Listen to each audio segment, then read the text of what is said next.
The Los Angeles Clippers just won a game pretty convincingly against the 56-win Cleveland Cavaliers on Tuesday. This was a statement game very late into the season, coming off of a 6-1 stretch where Kawhi Leonard has started to look like the Kawhi of old, and James Harden is doing the exact same thing and then some. I thought the Clippers would be a solid to good playoff team going into this year, with like maybe a chance to stretch themselves into contenders, but this recent stretch has me thinking that they have done exactly that. So, are the Los Angeles Clippers late emerging contenders for the 2025 NBA Championship?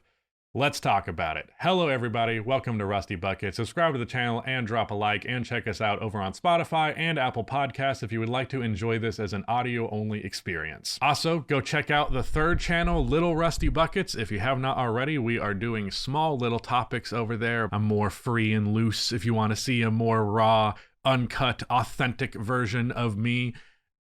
I don't know why you'd want to, but it'd be appreciated. With that out of the way, let's go ahead and get into the video. I want to be clear, and I do this every time, but there's always new people. This is not a breakdown of the game itself, like a recap or anything like that. We're just going through the footage that is important for what we're trying to talk about, and important for how theoretically the Clippers could contend. The big catalyst in all of this, of course, is going to be the performance of Kawhi and James Harden. If those guys are not on their A game, I don't think the pieces around them is going to be strong enough to make up for that difference. Norman Powell and Zubac and Bogdan, all of their offensive contributions are appreciated, and they're, not invaluable. They're not valuable, but that stuff more on the margins of their offense. The foundation is going to be Kawhi and Harden, so let's first and foremost talk about them. A lot of my commentary when it comes to superstars is just kind of, here's this guy being this guy, but this is very much a Kawhi moment. Look at how strong that handle is.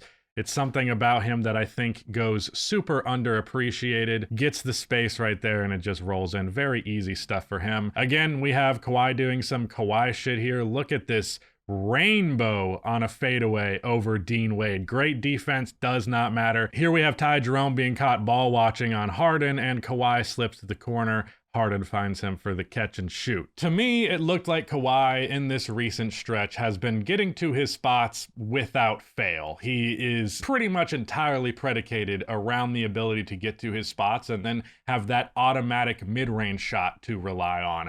So far this year, in the limited games that he has played, the mid-range shot has not looked automatic, and if you take away that superpower from Kawhi, then we're having very different conversations about the caliber of player that he can be. It's a very important foundational aspect of his game. As I mentioned, I think his handle is really underrated. He has a very efficient, powerful handle that's very hard to strip the ball from him. Just dribbles, uses the power of his body as well, bounces a man off of him, and then it's just up to his shooting touch. Since this recent stretch where he has played 6 games, they've won 2 games without him, so they don't necessarily need him in a regular season, but his shot making has made this offense that was previously pretty good into a genuinely very good one. Now, the question, and here's what's very important about this, is this a return to form? Do we think Kawhi Leonard is quote-unquote back, or is this just a good stretch, finally found his shot for a little bit, but he'll probably get hurt, he'll probably start missing because of some sort of lingering injury? If you want to be really cynical, that's definitely very likely possibility, unfortunately. If you want to be like Stephen A. Smith, you can look at that exclusively and not even entertain the conversation about the Clippers, but it's possible for the stars to align. Now, is betting on the stars to align for the Los Angeles Clippers one of the worst bets you can make in the history of sports? 100%. But it's also not impossible. As Kevin Garnett said, anything is possible. I will say his defense was very unmemorable, despite being in a pretty advantageous position. He had a lot of possessions where he was matched up against Evan Mobley, but really it was matched up against Evan Mobley on the three-point line and allowing him to shoot, and more so being a help rotation guy. But I didn't really feel like he interrupted a lot of plays, didn't force a ton of turnovers, although in his recent stretch, he is averaging over 2 steals per game. His numbers over this 6-game stretch overall: 24.5 points, 6.3 rebounds, 3.7 assists, 0.5 blocks, 2.7 steals, and he shot 43% from outside with an overall 59% true shooting percentage. So dude's been automatic. You might be thinking 24.5, that's kind of low for Kawhi. It's actually not for the regular season. He pretty much hovers around 25 a game during the regular season. But let's move on to James Harden, because he's kind of a weirder one. Kawhi obviously has his injury stuff, but whenever he was able to get healthy enough for a prolonged amount of time, Kawhi's always Kawhi. James Harden has a lot more inconsistency that he brings to the table. That said, he has played throughout most of the year and been an all-star, so there's still plenty of good there. I just wonder, is the bad something that'll come back up? Right here, Cleveland defends really well, but Harden can just kind of do this whenever he wants, which is a huge facet of their offense, having that access consistently. Right here, an inbound play with some excellent chemistry. Norman Powell passes up the 3, but James Harden finds him right back after Dean Wade flies by him. And here we once again have James Harden just doing James Harden shit. He can very easily get past the point of attack defender, and he has a really great and underrated floater game. And this was the big highlight of the game, him getting Evan Mobley with a hell of a crossover. Evan Mobley is, of course, one of the best defenders in the NBA. In fact, he has a case for being the defensive player of the year, but going out on the perimeter is not necessarily his strong suit, but he is good enough at it that what I've known James Harden to be in terms of getting by people, it doesn't usually look as easy even with a mismatch as that did. And I think that is the big thing in all of that.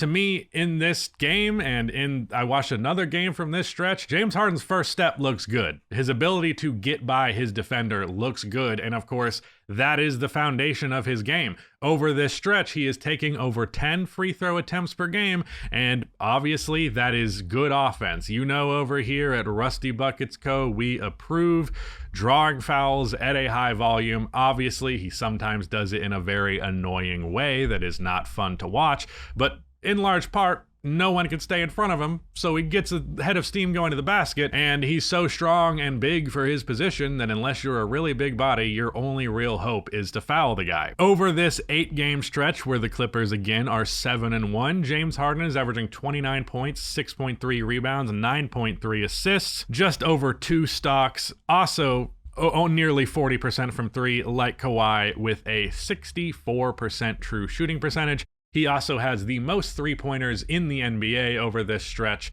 He is taking over 8 of them per game while shooting as well as he is. So far this year, he's put up good numbers, but the volume wasn't as high as this recent stretch, and his percentage definitely has not been as high. So you could argue this is just simply a matter of hot shooting. A couple of shots that have not gone in recently have started to, and you do have somewhat of a point there. That could be true. But it really does feel to me like prime Harden, his burst, his inability to be stayed in front of, and his foul drawing, that's huge. And if you get a prime James Harden in the playoffs on top of prime or ish Kawhi Leonard, then that's absolutely massive. I also would like to point out he navigated double teams with perfection like he always does. And it's worth noting that James Harden has been so good that they double him with Kawhi Leonard on the floor. That says a lot. I even saw them double off of Kawhi at one time. But with that said, I think the foundation is pretty good. Obviously, there's injury risk, but beyond that, just the ability of these two guys, if they're able to be healthy, is strong enough to be your core superstar tier guys in the conversation at the very least, which if James Harden maintains this, we will be having that conversation. But again, it's 7 games. But let's talk about my twin, Ivica Zubac. His rebounding and paint finishing this year has been massive. He's been the focal point of their very good defense. And he, in this game against the Cleveland Cavaliers, had 28 and 20, doing so on 13 of 18 shooting. And I will remind you that Jarrett Allen and Evan Mobley as a pair of big men is as scary of a big man duo as there is in the NBA, primarily because there aren't that many, but Allen and Mobley are both all defense tier guys. Mobley is DPOY tier, and despite the fact that it was a 2-on-1 down there, Zubac was the one that prevailed. Says a lot. Zubac not only can post up against a mismatch, he can post up against a true big man. Here, he just completely puts Jarrett Allen in the basket. Jarrett Allen and Evan Mobley are both unbelievably good defenders, but they don't have a lot of strength by contrast to Zubac, so he's just able to push him out of the way. Right here, out of the pick and roll with Bogdanovic, he's able to get a really easy floater. And here's the thing about that shot. He shoots 58% from there, which is one of the best percentages in the entire league, and he's taking half of his shots from floater range. I need you to understand how important that is and how valuable that is. That is Jokic tier floater range shooting. Obviously, he gets less of the defense's attention, so I'm not suggesting he's as good at as Jokic is at that. I don't think anyone's as good as Jokic is at the floater, but it is access to a high percentage, good point per possession shot. Floater range shots can be a little misconstrued a lot of the time because you can shoot 50% on them, and that's not bad. 1 point per possession isn't terrible, but in the modern NBA, it's not great. So it's something that defenses are willing to concede, but Zubac's floater is so good, the defense can't afford to concede it, and they play him that way. That was just a pretty open one right there. Once again, we have Zubac in the post against another center, a really good defensive center, and he's just able to work his way on the baseline. He is really patient and really smart. He has a ton of touch and he can push people out of the way pretty much at will. And right here we have the beautiful pick and roll combo between Harden and Zoo, because Zoo is able to seal off Mobley at the basket. The help comes from Max Strus, and Max Strus just simply fouls him. But Evan Mobley here, he's not able to position himself properly between Zoo and the basket, gets him on Zubac's right shoulder, and it's just easy. Zubac grabbed 8 offensive rebounds in this game. He averages 4. The finishing from him in the paint was so useful. He is a huge threat from 10 feet and in, and he has the playmakers, mostly James Harden, but also Bogdanovic and a little bit Kawhi, who can run the pick and roll with him and are capable of finding him in the right spots. He's also the main anchor of their defense, and currently they have the 6th best defensive rating in the entire NBA on the year. That's not just their recent stretch. They've been one of the best defenses the whole time. Now, Norman Powell either got hurt or just ended up not playing because Bogdanovic was just absolutely on fire. He's maybe been the biggest difference maker in this stretch, but just to give Norman Powell his credit, he's very, very good,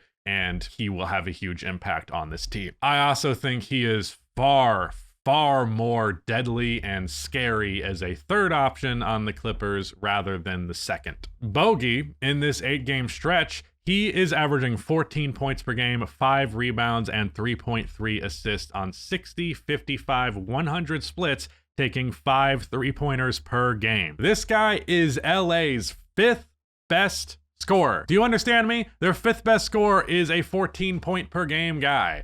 He's averaged 11 with them in general, but he has shot 40+% from 3, and he's been excellent in this stretch. But again, this is important to emphasize. 5th best scorer after Zubac, Powell, Harden, and Kawhi. And then he's also the 3rd or 4th best ball handler and probably the 2nd best playmaker. And the Clippers got him for 2nd-round picks. I realize his value was low. In fact, when I reacted to the trade, I felt like that was a super low buy, but I didn't realize just how bad his percentages had been with the Hawks. But the thing is, with Jalen Johnson hurt, Bogdanovic was essentially the 2nd option at times, oftentimes the 1st option on the floor, and that's ridiculous. He's not good enough to be asked to do that. But going from that to now being a 6th man to being an option off of the bench rather than one of the options, it liberates him. It gives him more opportunity. And I think one of the best ways to make your offense good is by just having a 5th guy who's kind of good enough to be your 3rd guy, but he has so little of the defense's attention because he's not the third guy. He did not miss in this game. He went 8 for 8 from the field and 4 for 4 from 3, and a large majority of it came in the third quarter. In fact, I believe all of these clips are fourth quarter plays. Here he is isoing on Sam Merrill, and he is able to make the spin, bump him off of him, and bank in the shot on the short jumper. Right here, off of the tip out from Ben Simmons, he catches the ball on the elbow. Simmons sets him a screen. Tough mid-range pull-up jumper over Evan Mobley. Barely able to hold on to that one, and then just what the hell is that? That is an insane shot. If his shot making and playmaking and three-pointer all hold up, which I largely think they can, then he's going to be significantly more deadly than he was in Atlanta. There's a lot of liberation in actually finding your role, and I think he has done that. The best thing to me about this Clippers team is how they play as a unit. How they play as a group is very cohesive and very clearly well coached, which is the thing that has been the case for Tyronn Lue the whole time. He's never been like an offensive genius by any means, kind of just coasts on his star players, which is not uncommon, but he always has a well-coached and disciplined team that knows what the game plan is and largely sticks to it without any level of panic. And you saw that in this game, because facing a team like Cleveland, anyone that's not a contender buckles under that pressure. There is a lot of expectation associated with that. The expectation being that you're going to get your ass kicked. But the Clippers stared the Cavs in the eyes and felt no fear. And to me, that's fucking massive. Just for some good examples of teamwork and just how this team functions as a unit. Kawhi Leonard is kind of left wide open in the middle here, which means that, unfortunately, Allen has to rotate over. That mistake is definitely on Max Strus. He should have committed to defending Kawhi more than he committed to Derek Jones Jr. in the corner, but you could also blame this on Darius Garland. It's very much a miscommunication, and Allen just should not be the one who has to step up on that, because there's no way that Strus is going to do anything about Zubats in the paint. Very, very easy dunk. Good read by Kawhi. And here's the thing to really look at. Watch how many people here are actually able to attack off of the catch. I mean, here it's technically 2, but we have Kawhi getting the double team. Bogdanovich right around here, drives inside, defense collapse, Harden out, Strus jumps for the pump fake, floater. Bogey can collapse the defense, Kawhi can collapse the defense, James Harden can collapse the defense, and whenever one of them does that, they are always in sync about creating the best opportunity. And that is invaluable. The offense runs like a well-oiled machine, and they're doing it against one of the best defenses in the NBA. Another big connector through this was Ben Simmons, who ended up going plus 17 in the 13 minutes he played as the backup center for the Clippers, which is a role I always thought he would be well suited for. Never quite bad enough for, but now he's officially bad enough for it. But hey, remember what I said about being liberated in a role? Ben Simmons is playing contributing basketball for the first time in a long time, and right here is a play where James Harden deals with the double. Ben Simmons is left in the middle of the floor, and he does a good job of convincing Donovan Mitchell and Evan Mobley that he's going to give that ball to Derek Jones Jr., but he passes out, and Bogdanovich with the sidestep three-pointer. Overall, Ben Simmons is a plus 34 across his last 3 games, plus 11 on average in just 15 minutes per game playing backup center. It seems really well suited for him. He did have this very ugly possession, admittedly. Right here, he falls victim to the same thing he always does. He's literally playing the center position right now, and he's still afraid to go up in the paint. I get it's Evan Mobley, but if he just committed to the drive, he maybe could have done this dump off to Bogdanovich, but Mobley's arms are too long and he just picks it up. Same shit as when he passed it up on Trae Young. It's like, bro, you can do better than that. But the other factor, the other thing that was bad, if I just had to point on any kind of negative, Chris Dunn. I don't know how playable he's going to end up being. He did not play much at all, if at all, in the second half of this game because the Cavaliers just disrespected him as a shooter, and he did not make them pay their respects. And it didn't even look like he was close. Luckily, they don't need them as much as they did earlier on in the season because Bogdanović can play combo guard. He can be their point and their two. They also allowed 73 first half points to the Cleveland Cavaliers, which is not good, but they're also an all-time offense, and they responded by holding them to just 48 points in the second half, which is a really good bounce back. Their defense is where they hang their hat, and rightfully so. Zoo is the center of all of that, literally, and I think he hasn't been given enough respect for that. Because while you do have some solid point of attack guys like Dunn, even though he might be unplayable in the postseason, Derrick Jones Jr., Kawhi when he locks in, Ben Simmons, and even, as old as he is, Nicholas Batum still plays pretty good defense these days. I really think it's Zubac just being the big body that he is, guaranteeing possessions end by being as good of a rebounder as he is, and just smart placement of that big-ass body. I say that a lot. As complicated as NBA defense has become over the years, there is still a lot of merit to just being a big-ass dude. But it's mostly the coaching and the chemistry that makes them good. Guys who you don't even consider necessarily to be the strongest defenders, like James Harden, for example, are locked in and playing some of the best defense of their careers. Here is our final clip of the video as Evan Mobley is taking the ball up the court. James Harden and the entirety of the Clippers roster does a very good job of containing them the entire possession. Mobley tries to cross over Harden. That does not work. Darius Garland gets blocked by Dunn, and then a block on a center from James Harden. Look at how harassed everybody was. Harden makes Mobley fumble the ball. Dunn strips it, blocks Garland. Harden blocks Allen. That's what I'm fucking talking about. That is NBA defense, ladies and gentlemen. I think the defense will hold up just fine in the postseason. There's no worry of that kind of slippage. It's the offense all year that's been middle of the pack. In fact, they're 16th through 18th in that tier as an offense this year. But in this 8-game stretch where they have looked like they're heating up just in time, they've averaged 119.25 points per game, which is currently just under 4th place for just the year with the OKC Thunder. So you have a top 10 defense and possibly, and I'm leaning towards yes with their recent additions, including Kawhi's return, I think they can be a top 10 offensive team as well. And being top 10 in both of those categories is a very sure sign that you are going to be in the contention conversation, at the bare minimum. Really good defense, lots and lots of experience from your top 2 stars, which is very good. That also just translates to old, which also translates to injury prone or not being able to hold up stamina-wise, but I don't really have that concern with these guys as they have been ramping up with things. So on top of that, they have the possible ability of avoiding the play-in. The West is a bloodbath, so it'll be determined by this last 15-game stretch or however many is left. This is starting to sound like a contender to me. If they can be the 5th seed and beat that 4 matchup, I don't feel great about them beating the Thunder or the Cavs or Celtics if they got out of the West, because I don't feel great about anybody beating those teams.